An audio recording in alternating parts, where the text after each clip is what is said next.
Boa noite a todos, a graça e paz da parte de Deus. Abra sua Bíblia no Salmo de número 78 e também Mateus capítulo 13.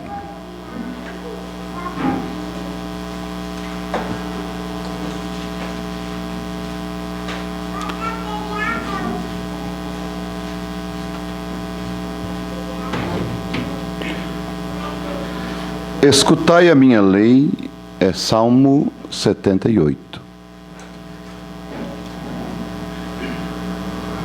Escutai a minha lei, povo meu. Inclinai os vossos ouvidos às palavras da minha boca. Abrirei a minha boca numa parábola, falarei enigmas da antiguidade, os quais temos ouvido e sabido, e nossos pais nos têm contado. Não os encobriremos aos seus filhos, mostrando à geração futura os louvores do Senhor, assim como a sua força e as maravilhas que fez. Porque ele estabeleceu um testemunho em Jacó e pôs uma lei em Israel, a qual deu aos nossos pais para que a fizessem conhecer a seus filhos, para que a geração vindoura a soubesse, os filhos que nascessem, os quais se levantassem e a contassem a seus filhos, para que pusessem em Deus a sua esperança, e se não esquecessem das obras de Deus, mas guardassem os seus mandamentos. Ainda vamos ler Mateus 13, você acompanhou a leitura, você prestou bem atenção na leitura. Agora, Mateus capítulo 13,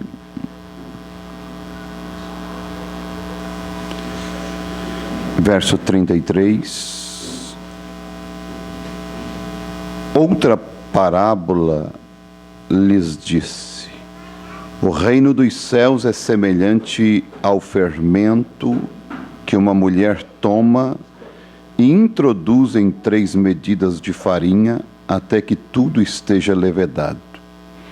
Tudo isso disse Jesus por parábolas à multidão, e nada lhes falava sem parábolas, para que se cumprisse o que fora dito pelo profeta, que disse: abrirei em parábolas a minha boca, publicarei coisas ocultas desde a fundação do mundo. Grandioso Deus, mais uma vez nós chegamos a Ti para que nós nos alimentamos do Teu seio, o grande e eterno Deus.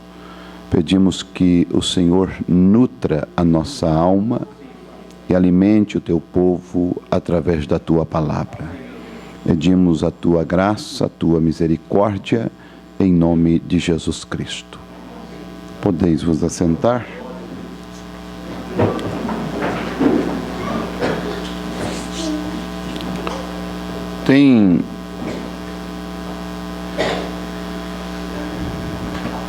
Nós sabemos que o principal mistério de Deus sempre foi, sempre vai ser Cristo. O centro de toda a Bíblia é Cristo. E este Cristo, num todo, é a sua palavra, assim como Ele é a cabeça, a sua mente é esta Bíblia, esses 66 livros, também seu corpo na terra é esta palavra. Agora Deus, Ele se esconde de uma forma para que os sábios e os intelectuais não o vejam, mas Ele se revela aos humildes, aos pequeninos. E esta é a maneira, e este é o plano e o propósito divino, desde quando Ele estabeleceu o seu plano de redenção. Mesmo através de Adão, mesmo através de o nosso pai Abraão, todas estas formas que ele atuou foi de uma maneira misteriosa, oculta, mas se revelando assim aos pequenos. E quando nós tentamos entender e compreender e fazer cálculos, como muitos homens durante as eras da igreja fizeram cálculos, programaram, calcularam, mediram, eles foram frustrados, eles foram, infelizmente, caíram em problemas com Deus. E nós também, nos nossos dias, não vai faltar pessoas fazendo cálculos. Por exemplo, só para citar um exemplo, né? Você já viu alguém fazer um cálculo com relação à nossa era, porque o irmão Brana disse que a nossa era é a era mais curta. Não falou? Aí você pega a era de Éfeso, que foi de 53 até 170, e você faz um cálculo e diz aquela foi a menor, 117 anos, né? É isto? Então, aí você diz, então, se aquela foi a menor, a nossa é a mais curta, então, de 1906 vai dar quanto tempo? Então, resta tanto tempo. Você já ouviu, talvez, alguém fazer esses cálculos e ir para a caneta? Eu já vi muito disso desde quando comecei na fé, né? Pessoas fazendo isto. Mas, na verdade, nós sabemos que tudo isto vai servir para frustrações, vai servir para decepções, vai servir para que as pessoas se confundam cada vez mais. E nós vemos também as pessoas dizendo, uns dizem Jesus já veio, outros dizendo isso, outros dizendo aquilo, outros dizendo aquilo outro. Agora vocês receberam a mensagem em contagem regressiva, correto?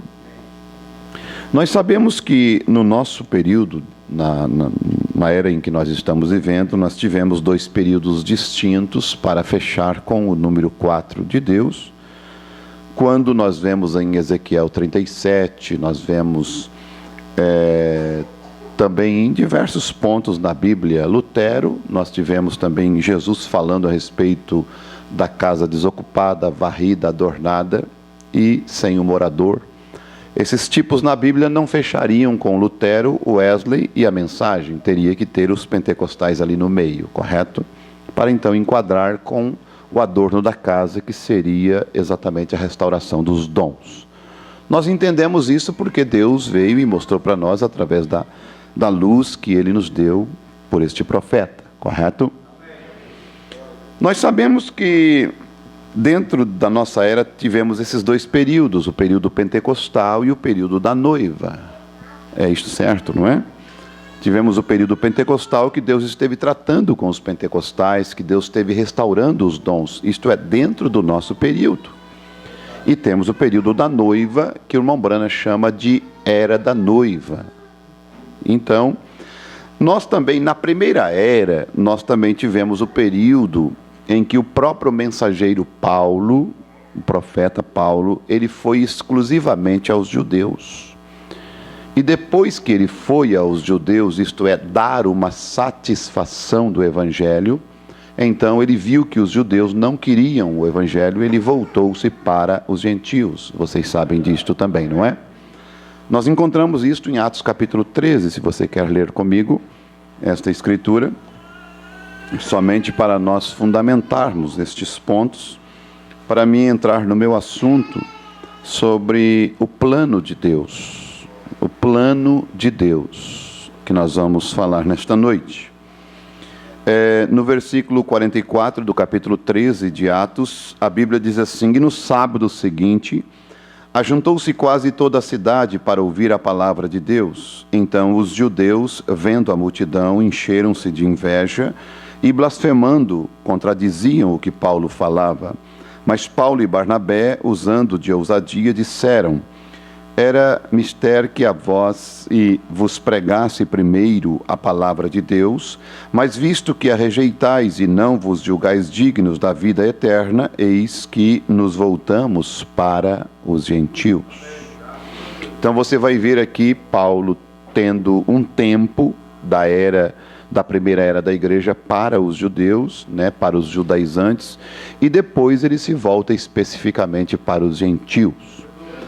O irmão Brana, nesta mensagem aqui, ele diz o seguinte, no parágrafo 69 e no 70. Agora 10 é um número ruim, mas o homem sempre conta regressivamente. Começa do 10. 10, 9, 8, 7, 6, 5, 4, 3, 2, 1, 0. O que Deus faz? Ele começa com o número 7. Este é o número de Deus. Observe o 7, ele conta para frente, começando do 1. Ele começa com sua primeira era da igreja, isto é o que os seus símbolos foram na terra. As 7 eras da igreja, ele fez o mundo em 7 dias, no 7º dia ele descansou. Este é o seu último número em sua criação.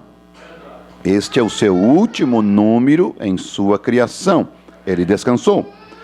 Notem, ele conta para frente, não para trás. Ele vai para frente, ele começa de sua primeira era da igreja, que começou em 33 depois de Cristo. Aqui vocês estão vendo o irmão Brana dizendo que a era começou em 33 depois de Cristo.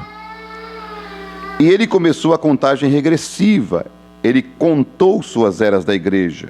E este foi o nascimento da igreja no dia de Pentecoste. Então ele conta a partir do ano 33, no dia de Pentecoste, o nascimento da igreja, e não como nós temos ali em 53. Mas é porque nós tivemos aquele período em que foi o período que foi ido primeiro aos judeus. Mas então teve 2 períodos naquela primeira era. Se nós quisermos calcularmos dos 53 para cá, nós vamos ter uma frustração de numerologia. Por isso que para os gentios, nós não podemos ficar contando números. Mas os judeus, sim, os judeus é 3 anos e meio, é um tempo e metade de um tempo. Os judeus é 70 semanas, os judeus é 70 anos. Os judeus é exatamente um número, 144 mil, mas a semente de Abraão não, é como a areia do mar, é como... não tem como nós contarmos, botarmos data, estabelecermos tempo, certo? Se nós quisermos fazer isso, nós vamos nos encontrar nos enrolando e enliando toda a linha e então estaremos em problema. O certo é que nós devemos aguardar Cristo ao invés de nós fazermos conta com um período curto ou não, esperarmos ele para hoje. Correto? Por isso o plano de Deus, né? E nesse plano de Deus, vocês viram que tanto a leitura do Salmo como a leitura que eu fiz, a leitura do Salmo, a profecia em relação ao que Deus iria falar em parábolas, em enigmas, de uma maneira simples, mas de uma maneira que ocultasse isso dos intelectuais. Mas vocês sabem que Deus se esconde, de uma maneira simples, ele se revela, de uma maneira humilde, ele se revela. E o difícil para o homem é exatamente ser simples, porque ele quer ser grande, ele quer ser maior, ele quer ser intelectual. Mas a mensagem, a palavra de Deus não se discerne intelectualmente, mas é pelo Espírito Santo que se discerne as Escrituras Sagradas. E vocês vão ver que Deus, ele sempre tem um lugar provido no tempo determinado para os seus filhos. E Deus também tem uma maneira provida por Ele mesmo para que os filhos dele encontrem o caminho certo. Vocês vão ver o irmão Brana pregando um caminho provido por Deus. Ele pega os magos, ele pega os 3 hebreus, ele pega Israel. Sempre Deus tem um caminho provido. Então, nós não precisamos fazer o caminho, nós não precisamos programar o caminho, não, este é assunto de Deus. Nós temos que ter disposição para andar neste caminho, nós temos que ter fé para andar neste caminho. O nosso assunto não é providenciar o caminho, é Ele que providencia o caminho. E quando eu traço uma meta, quando eu traço uma linha de doutrina, é eu que estou fazendo o caminho. Quando eu traço uma linha de pensamento, é eu que estou fazendo o caminho. Mas o caminho é provido por Deus, através da sua revelação. E Ele proveu para nós, neste tempo certo, nesta hora certa, um caminho provido. E é o caminho da palavra, o caminho da mensagem da hora, o caminho escolhido por Deus para cada um de nós. Veja, então, e o interessante, que para cada situação Deus faz isso. Não é simplesmente, vocês vão ver que na situação de Noé, Deus proveu um caminho. Na situação de Israel no Egito, Deus proveu o caminho de uma maneira diferente, porque era uma outra situação. Vocês vão ver quando os 3 hebreus tiveram que entrar na fornalha, Deus providenciou um caminho tão estranho. Deus não tirou eles, não salvou eles da fornalha, mas muito pelo contrário, foi um caminho completamente de uma situação diferente. Ele entrou com eles dentro do fogo e queimou junto com eles ali, e não permitiu que o fogo os atingisse. Quer dizer, para cada situação, Deus tem uma maneira. Então, nós não podemos bitolar Deus e fazer querer que Deus sempre faça do mesmo jeito. Deus tem uma maneira provida para cada situação. Então, se Deus, muitas vezes, agora você diz assim, mas Deus sempre age da mesma maneira? É claro, da mesma maneira, deste modo. Se Deus salvou um pecador através do sangue lá no princípio, Deus vai salvar ele aqui também. Mas a maneira da salvação é que, eu quero dizer, é o plano, é o momento. Por exemplo, vocês vão ver Deus tirando Israel do Egito em mar seco, mas Deus salvando Noé com água. É o mesmo Deus, porque o mesmo Deus que salvou Noé foi o mesmo Deus que salvou Israel. Um por terra seca, abriu o mar, quer dizer, tinha água, Deus tirou a água. O outro não tinha água, Deus colocou a água para salvar. Mas é o mesmo Deus. Certo? É o mesmo ontem, hoje e eternamente. Então, nós nunca vamos conseguir entender pelo intelecto Deus, mas nós vamos ter que crer no caminho provido por Deus. Aleluia. Veja, por quê? O importante de que você e eu estejamos em ação na hora que o caminho se abre. Se nós questionarmos o caminho, é aí aonde vai entrar o problema. Nós vamos ficar na beira do mar questionando como é que ele fez. Será que não vai fechar? Será que eu dou conta de passar? Se nós ficarmos questionando, isso é intelectualismo. Você vai ver Sadraque, Mesaque e Abednego questionando um com o outro assim, você orou? Aí tá. Você tem certeza? Com toda a minha certeza. Eu orei o suficiente.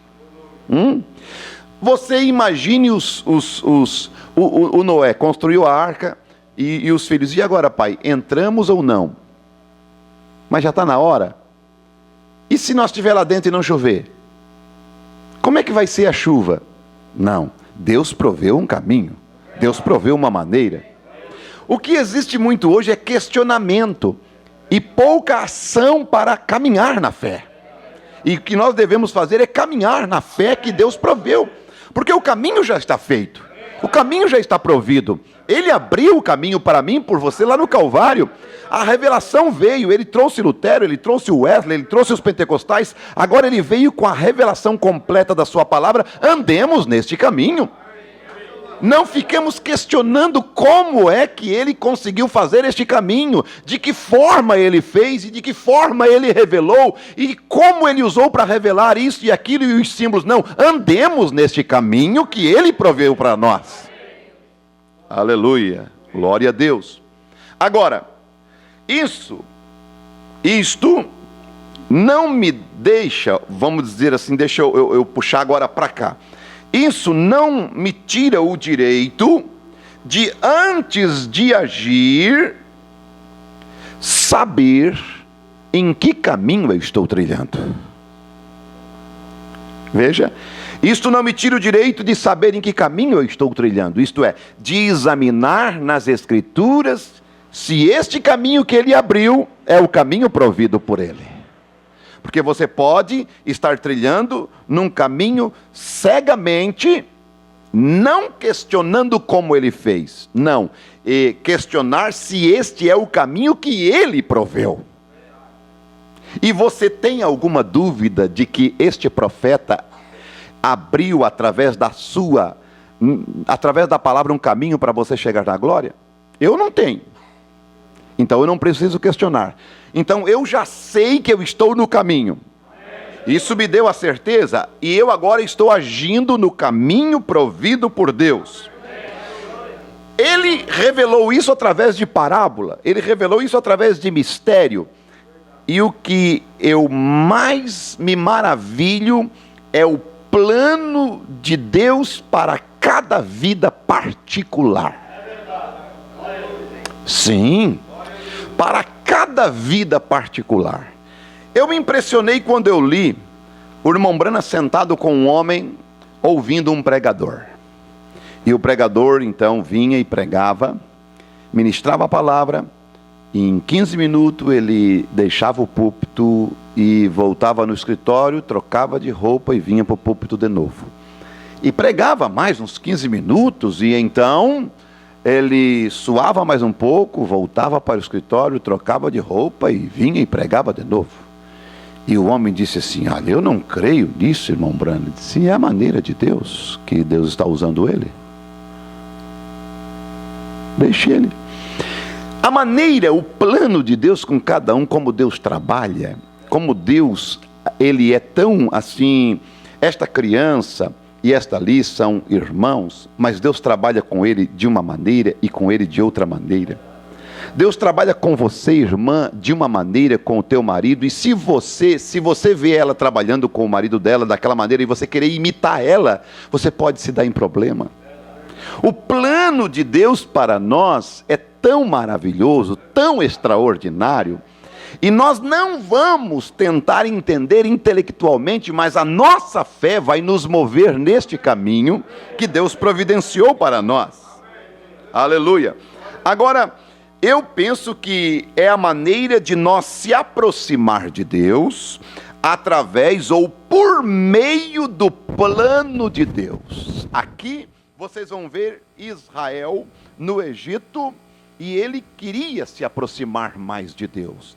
Eles precisavam se aproximar mais de Deus. Eles sabiam que Deus estava exatamente naquela montanha. Eles disseram: nós queremos ir adorar a Deus naquele deserto. Nós queremos chegar mais perto de Deus. Mas para se aproximar de Deus, eles teriam que passar pelo plano de Deus.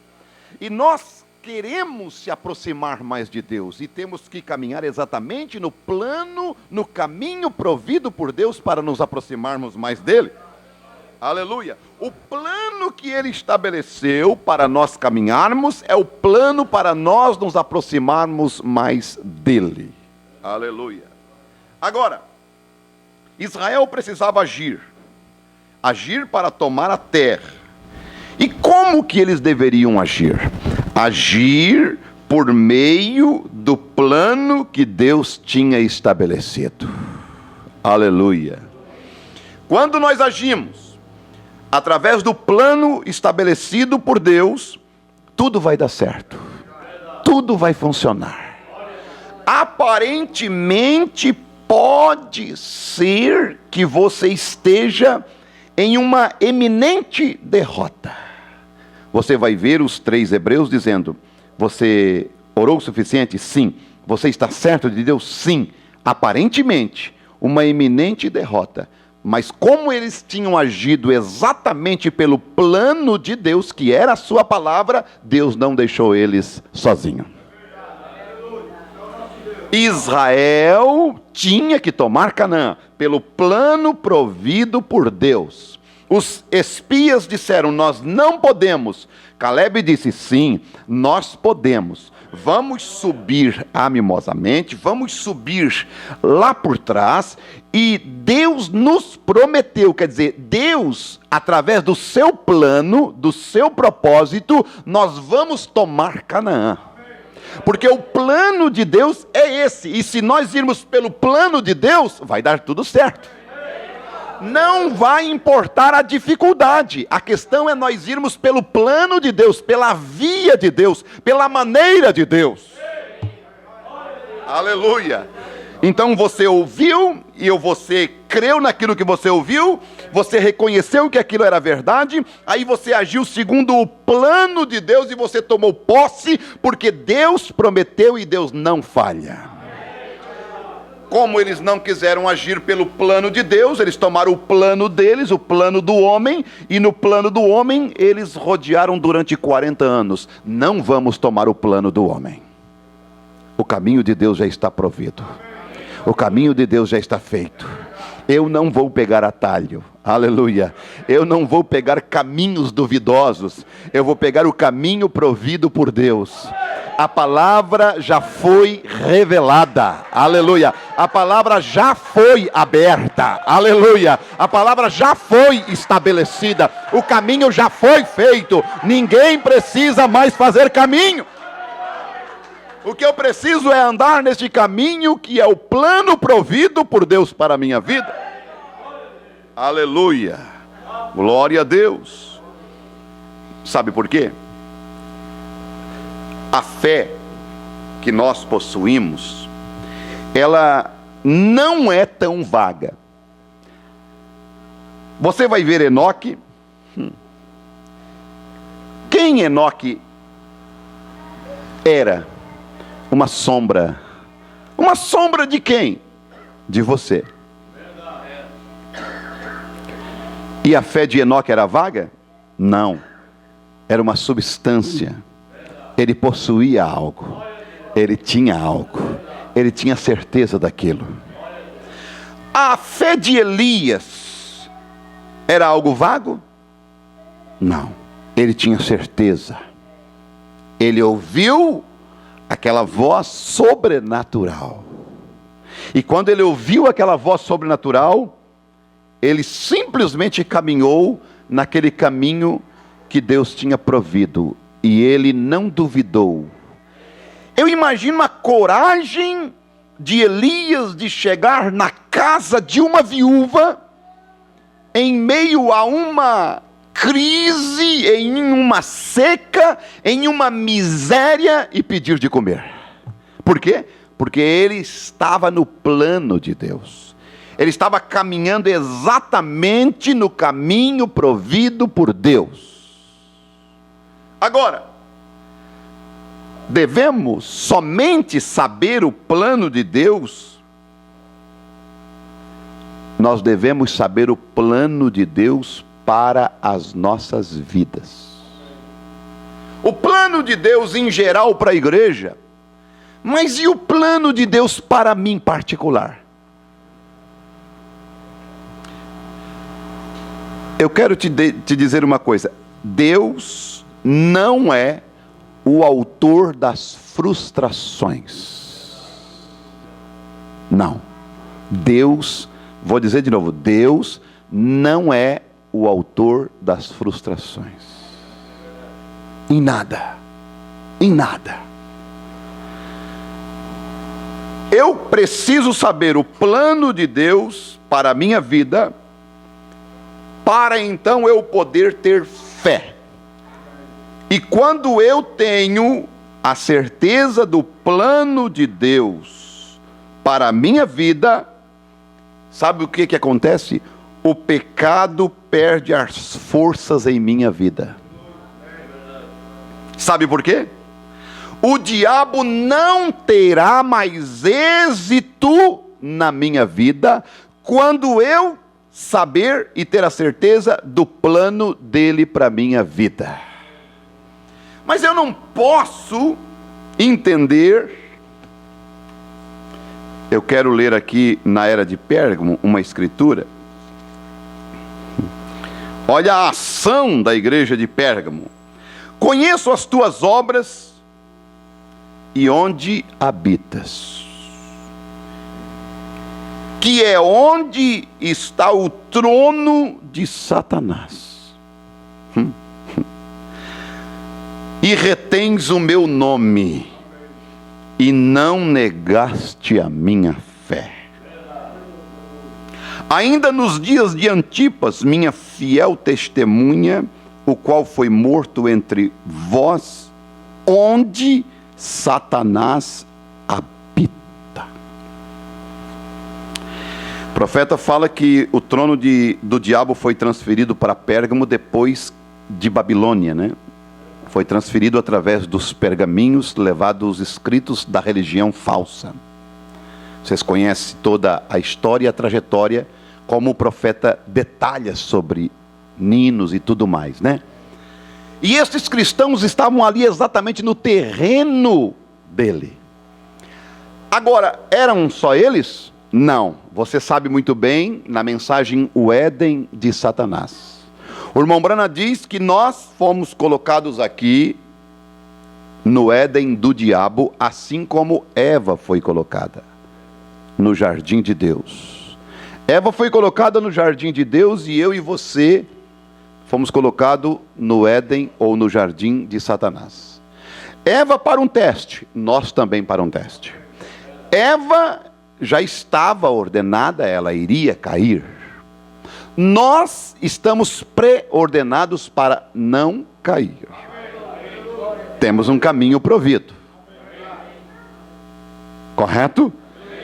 Você está ciente de quem você é e de que você tem uma fé que pode vencer o diabo no seu terreno. Aleluia. Então, enquanto Pérgamo, ou os cristãos que viveram na era de Pérgamo, estavam examinando as suas vidas pelo plano que Deus tinha estabelecido para eles, eles eram vencedores. E a vida cristã não pode ser intelectual. Você tem que ter uma experiência pessoal com este Deus, saber o plano que Ele tem para com você, e você ter certeza do caminho que Ele providenciou para você. Andai neste caminho. Não questione o caminho, tenha certeza do caminho e ande nele. Aleluia. Glória a Deus. Agora, a Escritura, a mensagem, a Bíblia, ela não foi inspirada para todos. Não. O remédio não foi predestinado para todos. Não. O remédio pode fazer efeito para alguém e o mesmo remédio não faz efeito para outro. Isso cientificamente provado. Sim. Aí você vai ver que o mesmo remédio, eu preguei aqui sobre o jovem rico e o Bartimeu, né? Foi aqui que eu preguei? Ou não? Então foi por aí afora, nas minhas andanças. A gente prega tanto, né? E só para vocês terem uma ideia, vocês vão ver que o mesmo médico que tratou do jovem rico foi o mesmo médico que tratou do Zaqueu. O mesmo remédio que foi dado para o jovem rico foi o mesmo remédio que foi dado para o Zaqueu. Mas qual foi a diferença? Qual foi a diferença? Aí você vai ver, lá na UTI, dois indivíduos com a mesma doença, com o mesmo quadro clínico, o mesmo médico tratando, o mesmo remédio, a mesma dose. Um sai num caixão e vai para o cemitério. O outro é curado. Pergunta-se para o médico: o que houve, doutor? A doença era a mesma, o quadro clínico era o mesmo, o médico é o mesmo, o remédio é o mesmo. Aí o doutor responde assim: a resposta clínica do paciente é que não foi satisfatória. Um respondeu ao remédio e o outro não respondeu ao tratamento. A resposta clínica de cada um. E aí vem o profeta e diz assim: nem todos estão predestinados para o remédio. A Bíblia não é inspirada para todos. A mensagem não é inspirada para todos. A inspiração é para você. A inspiração é para a noiva. A inspiração, aquilo que você lê e que você diz glória a Deus, outro lê e critica, outro lê e zomba. Aquilo que você lê e o profeta te chama de águia, o outro lê e vê o profeta chamando ele de urubu. Por quê? Porque a resposta clínica que você está dando está dentro de você, uma semente colocada desde antes da fundação do mundo. Você dá uma resposta satisfatória para o tratamento de Deus, porque você foi predestinado para o remédio. Aleluia! Aí você vai ver Jesus pedindo para o jovem rico: vende tudo o que tens, dá aos pobres e terás um tesouro no céu. Você vai ver Jesus dizendo para o Zaqueu: Zaqueu, hoje eu vou posar na tua casa. Aí o Zaqueu prontamente diz assim: olha, sabe de uma coisa, Jesus? Eu vou vender a metade dos meus bens e vou dar para os pobres. Mas Jesus não pediu para o Zaqueu. Jesus pediu para o jovem rico, ele não fez. Jesus não pediu para o Zaqueu, ele fez espontaneamente. É uma questão de você, as escrituras foram inspiradas para você. A mensagem foi inspirada. Malaquias 4 não foi inspirado para todos, foi para você. Lucas 17:30 não foi inspirado para todos, foi para você. Sim, o caminho não foi feito para todos trilharem.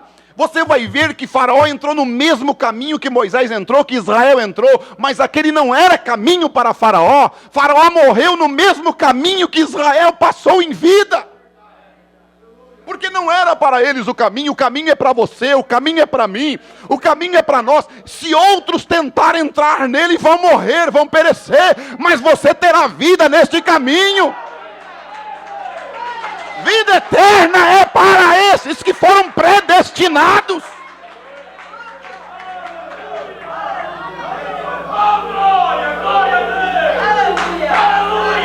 Bendito seja o nome do Senhor. Faraó quis entrar por este caminho, mas ele estava imitando. Ele estava tentando caminhar num caminho que não era para ele. Mas veja, Israel saiu do outro lado dando glória a Deus, dizendo aleluia. E o mesmo caminho, eles disseram: nós também vamos se salvar por este caminho que Israel se salvou. Não, não, não. Uns entram na mensagem, uns entram atrás de você e não conseguem cruzar o mar. Morrem afogados. Morrem debaixo do juízo de Deus no mesmo caminho, mas você foi predestinado para este caminho, você foi escolhido para este caminho, você foi elegido para este caminho. Aleluia, bendito é o nome do Senhor. Aleluia. Por quê? Quando você vê Gideão, ele tinha uma base, ele tinha algo estabelecido dentro dele. Gideão, quando o Senhor encontrou com ele, porque Deus antes tinha enviado um profeta, e eu preguei isso para vocês, e quando o Senhor chegou, Gideão olhou para o Senhor e disse: mas Senhor, se o Senhor é conosco, aonde estão todos os milagres? Aí vem o nosso profeta e diz assim: Gideão, ele era escriturístico.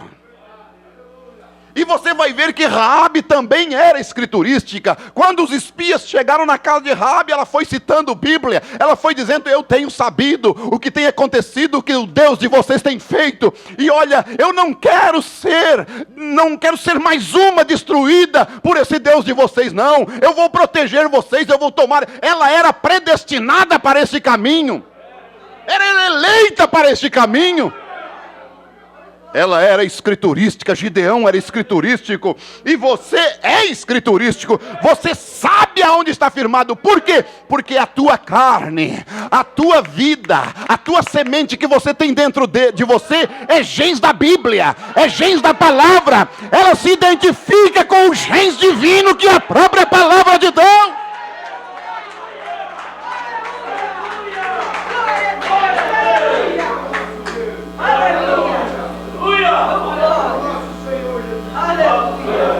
E aí você vai para a mensagem ao nascer do sol, que coisa mais rica é aquilo, né? O mesmo sol aquele sol que saiu, o primeiro sol, diz o profeta, que em Marcos capítulo 16, teve uma dupla saída de sol, vocês sabem disso, não é? Ali é o nascer do sol. Quando ele ganha aquele cartão de Páscoa ao nascer do sol, ele pega aquela escritura e prega sobre o poder vivificador. Ele diz: na primeira saída do sol, quando as águas foram separadas da terra, e então a terra estava ali com a semente nela, havia os torrões, havia ali as pedras, e a primeira saída de sol que bateu, ela bateu sobre aquelas pedras, e aquelas pedras esquentaram, aquelas pedras ferveram, e aquelas pedras reclamaram, mas a semente, aquele mesmo sol bateu nela, ela deu glória a Deus, ela louvou a Deus por aquele sol. Esta mesma mensagem, a mesma Bíblia que tu lê, a mesma mensagem que tu lê, meu Deus, é um sol, é um bálsamo para a tua alma, mas é um tormento para outros, é uma crítica para outros. Mas você se alegra com o nascer do sol, o sol da justiça que brilhou neste tempo. Aleluia!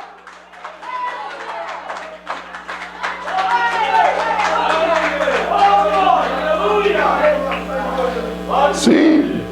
Sabe por quê? Porque você age sobre a palavra de Deus. Você age não sobre o teu intelecto. Você não age sobre emoções, você age sobre a palavra. Você age sobre aquilo que realmente está estabelecido dentro de você. O que está dentro de você é a semente divina, a semente predestinada, isto é, a semente original. Aleluia!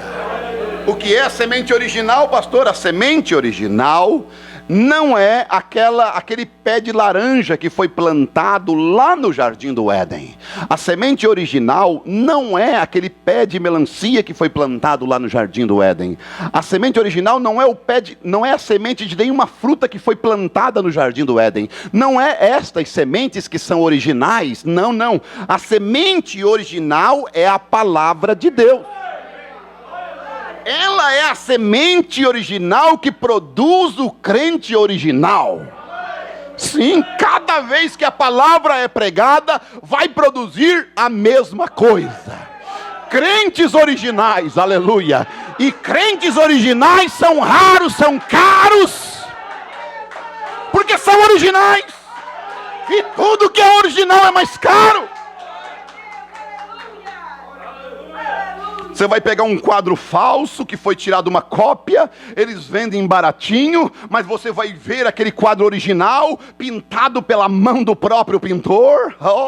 Aí então aquele lá, meu Deus, nem à venda não está, ninguém pode comprá-lo, ninguém pode adquiri-lo, ele é original, mas uma cópia se encontra em qualquer lugarzinho. O quadro da Mona Lisa, tirado cópia, se encontra em qualquer bazar por aí, mas o quadro original, aquele que foi pintado pela mão do próprio pintor, não, aquele é raríssimo, aquele é caro, aquele é original, assim é um cristão. Não se encontra em qualquer lugar. Cópias baratas tem por aí à vontade, mas cristão gerado pela palavra, isto é raro, isto é valioso, isto é precioso, isto custou o preço do sangue de Cristo no Calvário. Aleluia, glória a Deus. Por isso, deixa eu lhes dizer algo. Satanás conhece a palavra por conhecimento intelectual. Jesus conhece a palavra pela fé reveladora, por experiência, por ele ser a própria palavra. Você caindo na terra, você não tem o que se preocupar. Não há o porquê. Não, ninguém precisava ter parado na tumba de Jesus, do lado de fora, e dito: será que Jesus vai sair? Será que Jesus vai ressuscitar? Jesus, sai daí. Não, vamos tirar a pedra, vamos dar uma mãozinha, porque já chegou o terceiro dia. Não, ninguém precisava. Porque ele era a palavra, e a palavra já tinha dito que ele não iria ver corrupção aquele corpo ali. A palavra já tinha falado, a semente já tinha falado que a sua alma não ficaria no inferno. Você é esta palavra. Eu sou esta palavra. Porque a palavra produz palavra. Grão original produz grão original. Por isso não podemos ter a mensagem só por informação. Não. Mas tê-la por revelação. Informação tem muito. Hoje há muita informação e quase nada de revelação.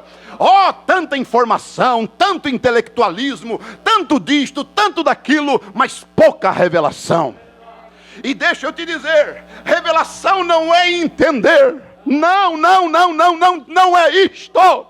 Não é. Revelação, irmãos, revelação é uma certeza. Revelação é uma certeza no teu coração de que aquilo é verdade. Não é o intelecto que produz, é o Espírito de Deus como uma fonte de vida dentro da tua alma.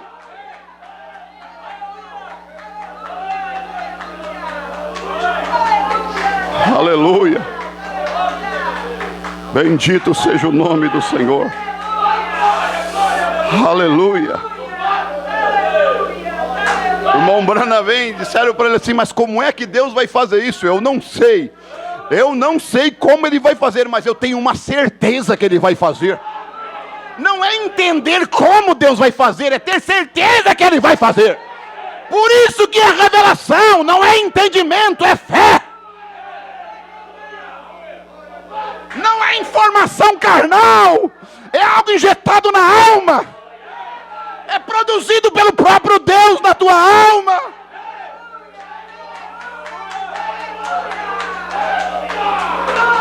Como Ele vai me livrar, eu não sei. Eu tenho uma certeza que quando eu entrar nessa fornalha, Ele vai estar comigo.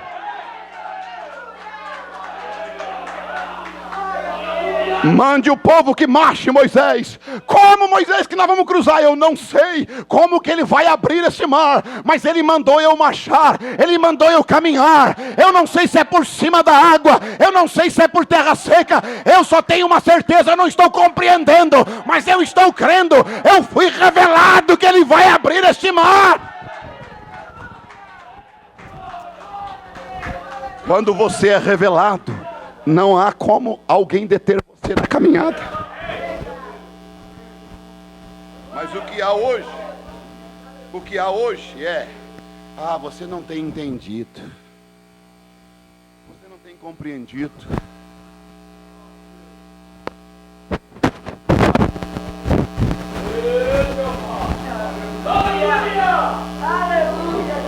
Me explique para mim uma coisa. Por que a vaca preta dá o leite branco e a manteiga amarela? E ainda quando come o capim é verde.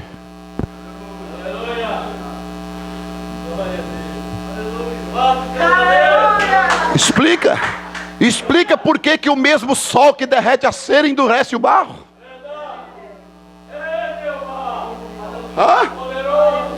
Aleluia. Glória a Deus.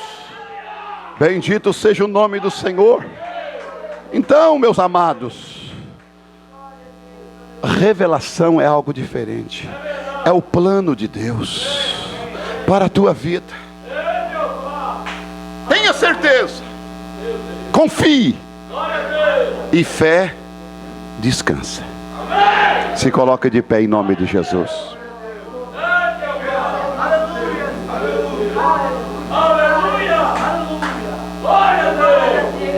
Quando William Branham quis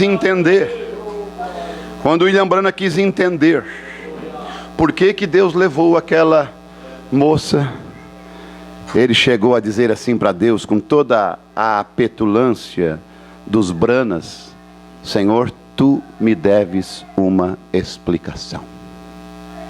Ele queria entender por que Deus salva uma moça. Ela se arrepende, ela volta para Jesus, toda a sua família volta para Jesus, e dias depois e inclusive Deus cura ela. Daqui uns dias ela morre. Não entenda. Aí Deus fica como um pai, né? E o irmão Branham fica puxando no casaco, né? Como um filho. Pai, por quê? E fica, pai, por quê? E o pai quieto, né? A mentalidade do pai e a mentalidade da criança. Aí até que o pai explica, filho, tá vendo lá? Sim, tô vendo ela num piquenique. Olha só o que é que vai acontecer com ela. Tchum. Tá vendo ela? Sim, ela ia se afogar e ia morrer ali. E ela estava perdida, mas eu não permiti. Ah, Senhor, esse é o plano teu. É a sua maneira.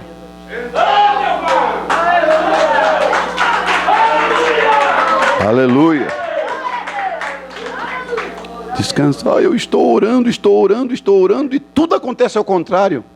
Não entenda isto. Descanse. Creia. Tenha certeza. Todas as coisas contribuem para o bem daqueles que amam a Deus. Senhor Deus, nosso Pai, estamos confiados em Ti. Somente através da Tua graça bendita, do Teu amor, do Cristo ressurreto dentre os mortos, que vive em nós e reina para todo sempre. Pai, ajuda cada vida, cada ovelha, cada cristão aqui nesta noite, que veio buscar algo da Tua parte, que veio se alimentar da Tua palavra, que veio se nutrir, Senhor meu Deus, do pão da vida, do pão palavra. Que o Teu Espírito Santo possa, Pai, abençoar, que o Teu Espírito Santo possa consolar, que Teu Espírito Santo possa tratar com eles, que cada vida que possa, Senhor meu Deus, sair daqui melhor do que chegou, Senhor meu Deus, alimentado, nutrido e com mais fé do que chegou aqui, porque a nossa fé pode ser acrescentada e que o Senhor acrescente esta fé. Que eles saiam daqui, ó Deus, vigorosos no Espírito e que suas almas regozijem em Tua presença santa, em nome de Jesus Cristo. Que Deus te abençoe, que Deus te guarde, né? Que Deus te leve em paz, em nome de Jesus, né? Que Deus te ajude a ter mais fé na palavra de Deus.